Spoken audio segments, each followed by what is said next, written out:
Hi, everybody. Thanks for tuning in to another Journeys with Jack. And today I'm going to speak about something from Wales. Okay, there's your Welsh flag. And so I'm going to talk about the big four castles from the time of Edward the First.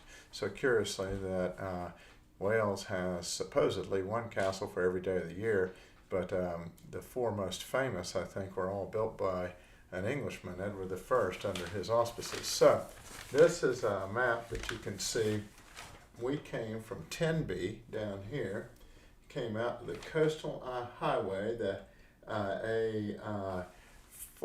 let's see, 487, and came up through the Snowdonia path, Snowdonia Park, to Harlech Castle, then Carnarvon, then over to Beaumaris, and then to Conway.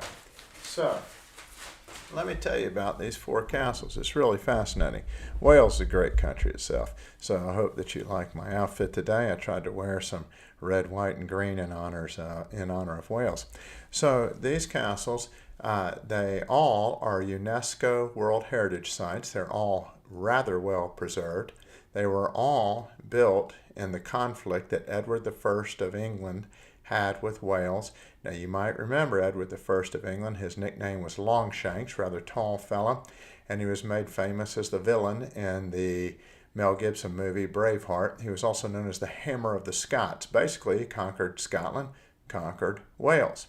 He had a ongoing, long-standing conflict with Madog Llewellyn of Wales, who was called the Prince of Wales. Now, Llewellyn was supposed to be a subordinate to Edward the First, but he was constantly rebelling and causing trouble. So Edward the First went into Wales with massive army, subdued the country, and decided he would build a ring of iron, castles around Wales, and these four were in the northwest corner.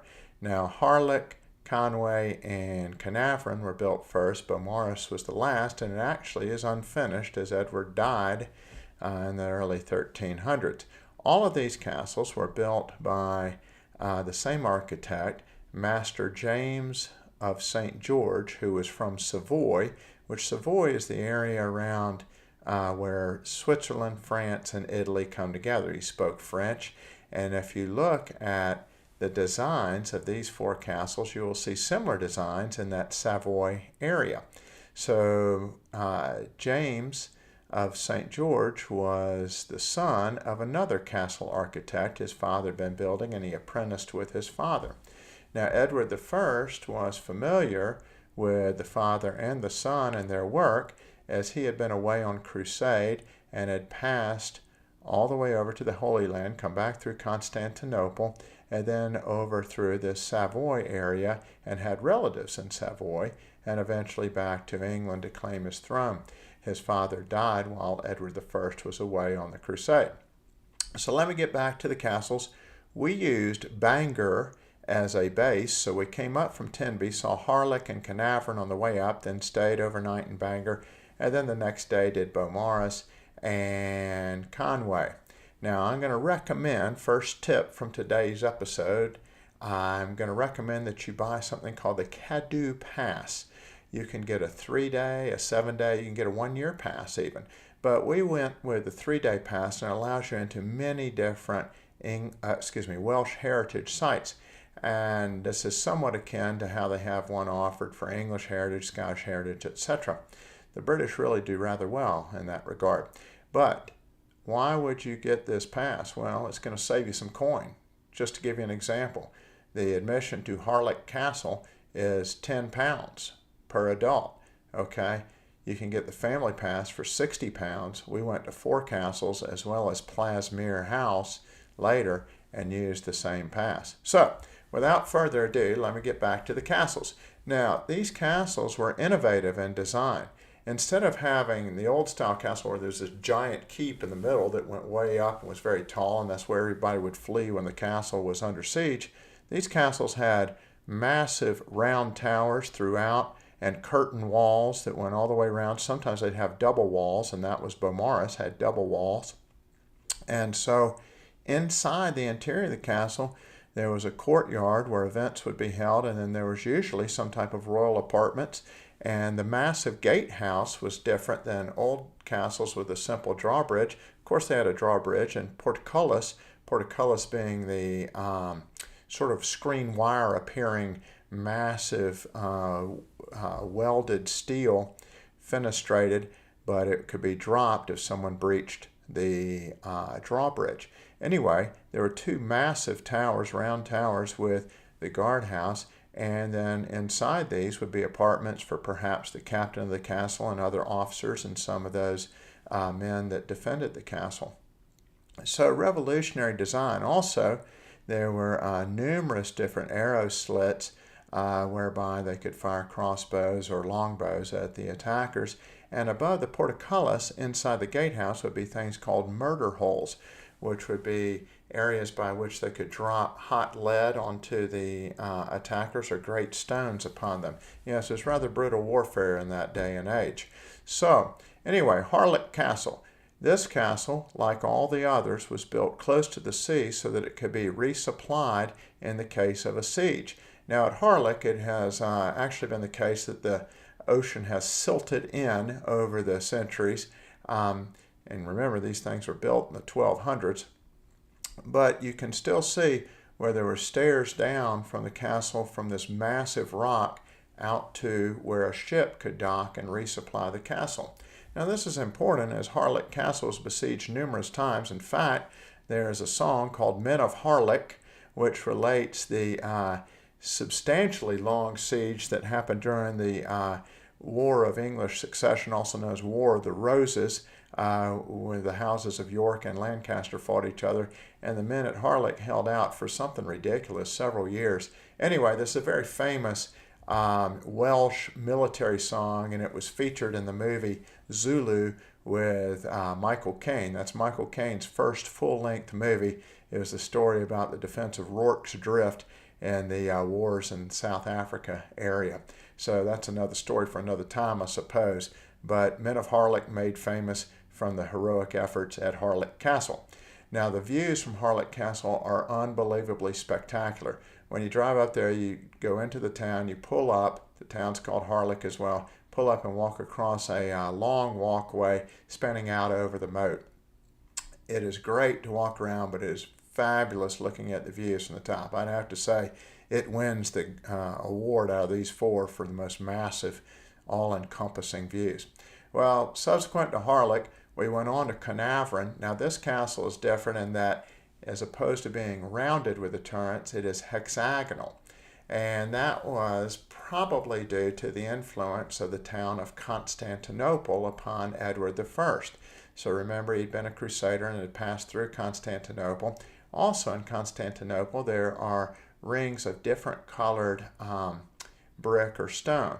Hopefully you remember the Journeys with Jack that I did talking about Istanbul, Constantinople being the original name of that town. Now, supposedly, Emperor Constantine had an illegitimate son who was a general in Britain and led an uprising and tried to declare himself emperor.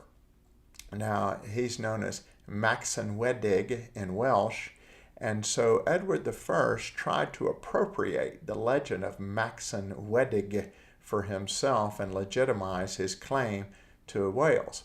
Now, obviously, his old nemesis, Madag ap Llewellyn, was having none of it and actually rebelled multiple times against Edward I. So we'll kind of come back to that conflict later.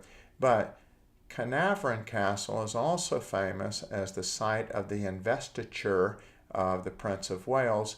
Most notably, current King Charles III of England was invested as Prince of Wales there in 1969. There's an excellent exhibit pertaining to this investiture with pictures of him and Queen Elizabeth II, where he shows his fealty to her through a specific ceremony. There's also other military museums there, museums about regular castle life, and there's a pretty good cafe on site as well.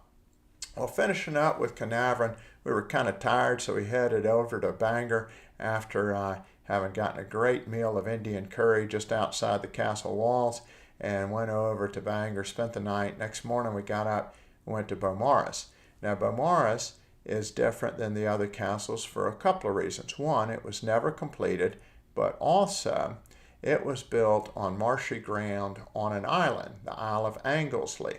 So the others are built on what would be termed the mainland, and then this one built out in a marshy area at Isle of Anglesey.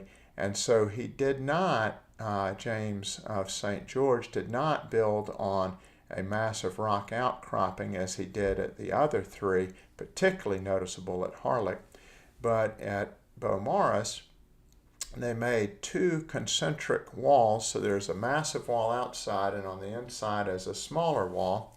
It also has the rounded towers, and it has a moat that rises and falls with the tide. There were several ships, small ones, I should say, small sailing ships, anchored off of one of the walls area where there's a wider portion of the moat. You also get a great view of a lot of cattle grazing nearby Beaumaris. So the final castle, and what for me was the piece de la resistance, or the best, was Conway. So we drove over to Conway subsequent to Beaumaris, and I'm going to ask you guys to try to take a look at some of these photographs I have on Instagram and Facebook, because I'm not really doing justice with the verbal description of these castles. They're massive, very worthwhile, fascinating, very well preserved. Carnarvon, for instance, has all kinds of cool passageways inside. You know, you got a good medieval vibe. And then if you'll look at Carnarvon, they have these arrow slits on, like, some are straight out, some are on 45-degree angles, so that they could defend it from within the security of their walls with crossbows and longbows. Anyway, getting back to Conway, this town is super cool. There are medieval walls going around the bulk of the old town. Now, the parking's a little tight, but you can find a place, and then go up to Conway Castle and walk around, and you will see the old royal apartments, and you can tell some of the luxury that was present in yesteryear. And actually, King Edward I spent Christmas 1294 there. Why? Well, he'd come back into Wales with an army to subdue yet again his nemesis, Madog ap Llewellyn. Well, he was trapped in the castle with his troops, and they had to make it through the winter. Well, they were resupplied by sea. Remember, I mentioned that each of these castles ingeniously developed with a method to resupply the troops by sea so that the siege could be withstood. And this was really a revolutionary idea at the time. Other castles might just be built on a high hill or promontory somewhere, but eventually the people inside could be starved out. Well, not so. And Edward and his troops made it all the way through the winter and eventually got out and defeated Madog ap Llewellyn yet again. So the other great thing to see within Conway is the house called Place Mar. That's P-L-A-S, Mar, M-A-W-R, which translated means Great Hall. This was built by a gentleman named Robert Wynne about 1555 and is an excellent surviving example of Tudor Elizabethan architecture.